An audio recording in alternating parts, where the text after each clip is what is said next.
Last year my prayer life told me it was pruning season. After years of being in the bloom of my outward call, it was time to re-evaluate life's commitments. God was inviting me to a period of letting go of well-discerned commitments of the past. Many were once the luscious, vibrant signs of new growth in my life, but not anymore. There were pieces of my life, while familiar and comfortable, that were slowly being overtaken by the rapid growth of new invitations. Pruning felt scary, because it meant cutting back and letting go. Pruning required cutting back those things that overpowered the rest of life to the point of making life feel lopsided.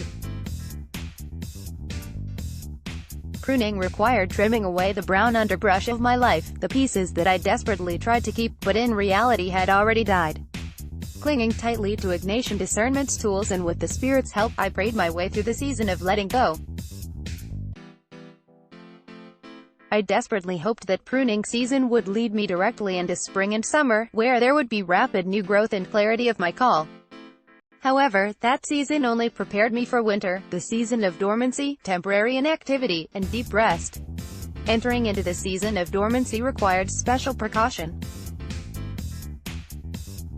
I prepared myself for the dormant season by limiting my commitments to only the necessary ones, covering myself in extra time with my family and friends, and most importantly, giving myself permission to stop writing and producing creative material.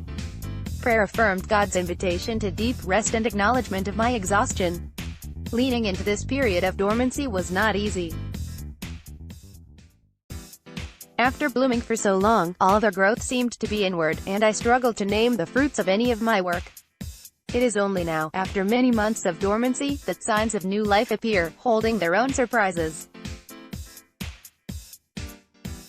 I am now actively discerning what this new season means for me. What parts of my life are actively growing again, reaffirming my commitment to them?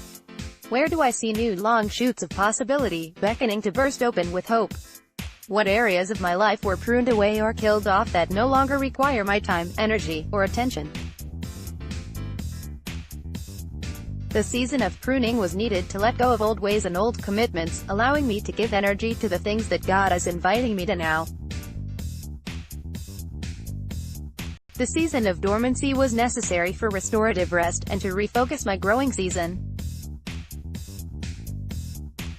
I see signs of new life all around me, and I am of hope that outward growth is occurring again. Now my task is to discern all the new life around me. Today's 31 Days with St. Ignatius link is the earthen vessel. Previous article: find your inner Iggy 2014. Next article: The Women in St. Ignatius's Life. Becky Eldridge is a writer and spiritual director in Baton Rouge, Louisiana. The author of Busy Lives. She has her certificate in spiritual direction from Spring Hill College. Becky has been involved in ministry for more than 15 years, with the majority of her work in retreat ministry and adult faith formation. While ministry is one of her passions, her greatest joy is sharing life with her husband, Chris, and her children, Brady, Abby,